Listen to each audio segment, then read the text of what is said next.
Misalnya sholat zuhur, paling yang diijma'i ulama itu hanya bentuknya yang 4 rakaat. Variasi sendakepe mbok. Paham nggih? Ndak kok si tangan mbok ning isole udel apa ning iga sing jare ilang mergo dicolong Adam keluar iga dikane sinten? Hawa midal ilaisar ditutupi nak sendake mbok hadis kondi iku yo pirang-pirang. Paham nggih? Oh, nek salate wong Pakistan ngeten kenceng. Wong Nabi nate dawuh nang salat sedekap itu seneni. Maksudnya tanganem beno kaya biasane. Dadi ngeten. Paham. Wong ana hadis nek cara riyen guru kula nate cerita. Nak salate wong Turki apike jajasan dasinan. Kejare Nabi, kowe nak salat kudu ala ahsani hayatikum, pada baju terbaik kalian. Sarung identik mbek wong nganggur. Paham ya?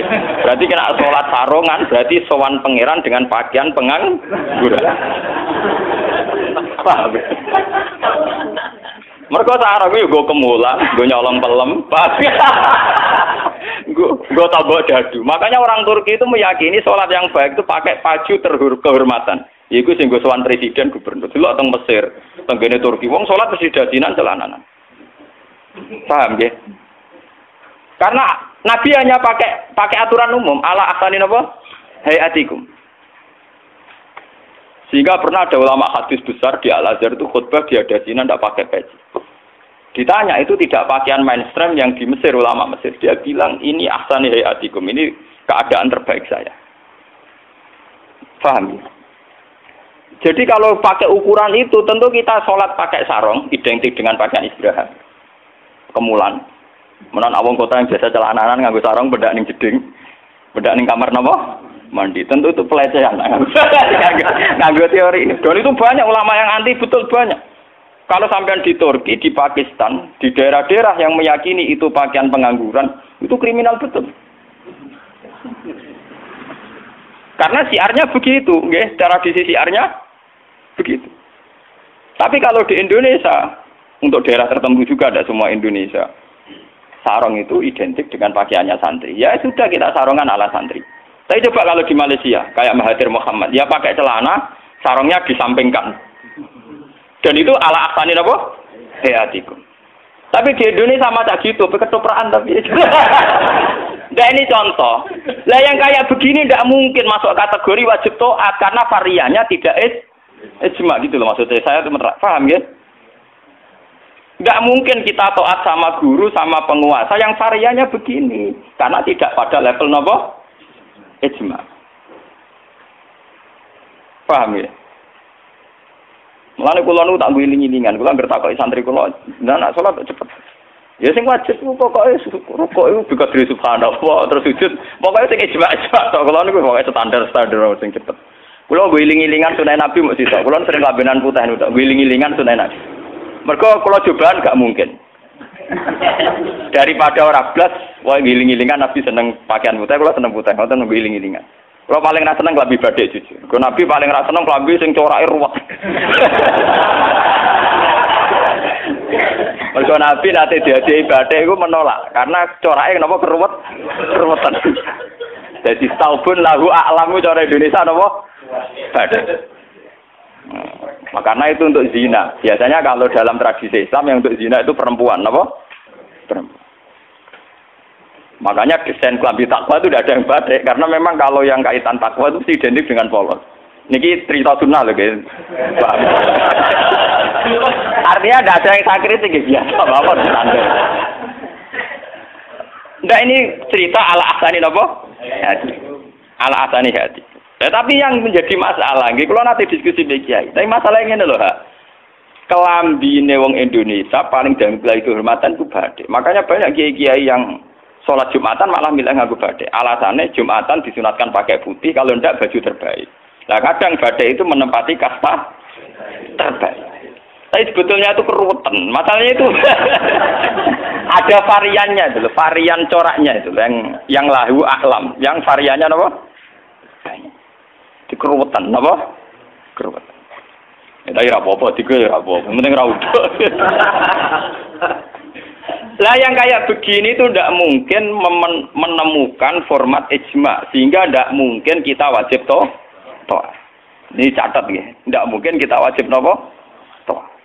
Sehingga tidak perlu santri Indonesia yang mondok Mekah terus mulai jubahan, nggak perlu. Sing mondok India terus nganggo turbus gitu boten perlu. Sing di kiai kemal-kemul jubuhan, orang ganteng Faisal jubuhan, wah sini wong. Nah gurumu ning Mekah jubahan pantes ganteng gagah. Aku wirang puasa keriting jubahan. Mesti pikirane wong pertama ngenyek ora ngarah darani sunah Nabi. Kanya benda piye mesti wong ora sida nafsirno sunah tapi nafsirno sing ora. Paham ya? Terus menyangkut varian-varian yang terus begitu. Lah termasuk yang diijma'i ulama yang paling sensitif tentu masalah nikah. Itu mulai dulu sampai sekarang kita harus syukur sama pemerintahan Indonesia. Delala kersane Allah diputuskan sepihak. Sebetulnya sepihak loh, saya ulang-ulang sepihak.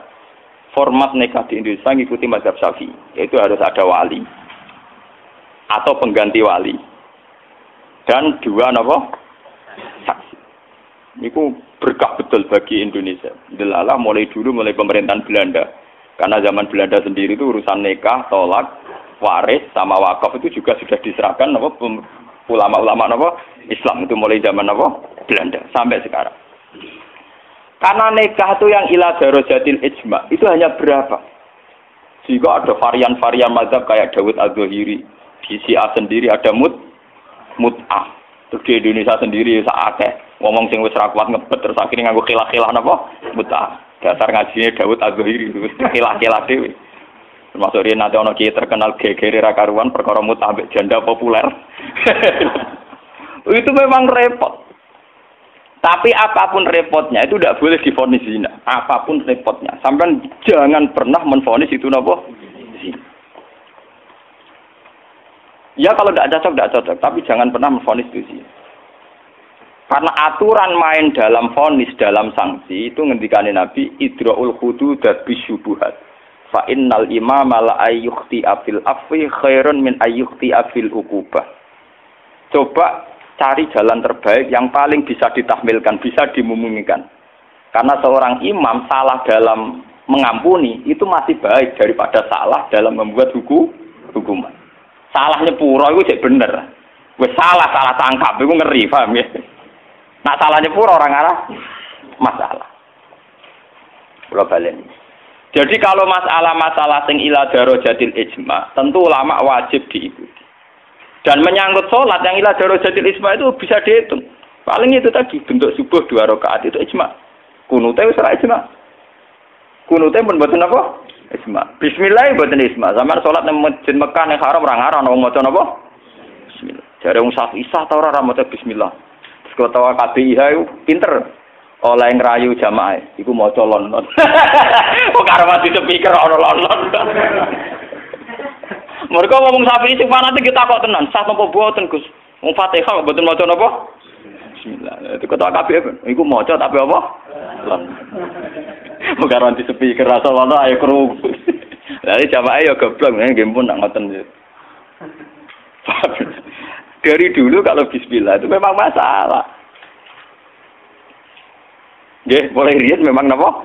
Masalah. Yang kalau kayak gitu itu tidak ila darajatil ijma. Lalu wonten cerita ulama Wahabi ketemu ulama Sunni. Zamane Sunni nang Indonesia ku NU lah. Kita koi. Bismillah iku ayatun min kulli suratin utawa ora. Dari ulama NU ya ayatun min kulli suratin. Ya mesti kiyak tau NU. Ditakoki wong Wahabi. Kowe nak nulis kul wa ahad iku mulai angka 1 ayat 1 ku apa? Ya kul wa ahad iya nak mulai ayat ya tulis mulai bismillah. Ora ana tulisan Quran bismillah ditulis ayat sitok. Mesti kul wa ahad 1, Allahu somad 2. Wong dhewe ora termak engko barane ayat iku piye? Wong dhewe nulis iku mulai napa? Mulai kul wa napa? Ah. Tapi ulama Wahabi kalah sitok ning Fatihah. Khusus Fatihah itu sebetulnya dalam ini ulama Wahabi itu pasti salah. Khusus Fatihah itu memang mulai dulunya dulu zaman ulama ahli hadis. Khusus Fatihah itu bismillah ayatun minha. Ya, ayatun minal Fatihah. Makanya Qur'annya Wahabi sekalipun itu untuk Fatihah bismillah itu sudah punya angka apa? 1. Khusus Fatihah loh ya. Nah, kira tahu neliti, menyerah tahu paham. Mulai tuilik ngapal Al-Qur'an nganti laris semakne ora paham. Oh, ora bakat seneng ilmu. khusus bismillah di Fatihah itu sudah ditulis angka 1. Karena dulu khusus Fatihah memang bismillah itu ayatun minha. Paham ya? Tapi di selain Fatihah jelas enggak, sampean lihat. Di semua Quran seluruh dunia. Mesti bismillahirrahmanirrahim tanpa ada tulisan ayat. Baru kul a'udzu birabbil falaq ada 1. Paham ya? Itu menunjukkan bahwa tidak ayatun min kulli surat. Makanya sampean kalau punya Quran Arab Saudi kalau sudah baca ganti surat ya paling mandek sebentar, ya langsung sabbi isma rabbikal a'la, nanti ganti surat ya walaili idza yasa, nanti ganti langsung wadduha atau apa, pokoknya dia tidak tidak baca apa? Bismillah. Tapi api pemerintahane Wahabi ora apik, bae ngono lah nak nyetak Quran standar dunia tetep ana bismillah. Paham? Mbok dirapahi piye pokoke walhasil niku dekne tetep nulis napa? Bismillah. Jadi cocok pokoknya sementing ditulis lumayan. Paham ya? Mulane kiai-kiai kira iso do-bodoni jamaah. Sepundi kok mboten maca Fatihah imame. Ya maca tapi kira krungu. Nggih pernah. Wah payah. Paham ya? Tapi itu baik. Yang kayak begini itu tidak darajatil ijma dan kita boleh balelo, nggih boleh napa? Balelo. Ya sama seperti konteks tarawih. Kalau bolak-balik matur, wong Muhammadiyah roh kabeh nak tarawih nang Masjid Haram 20.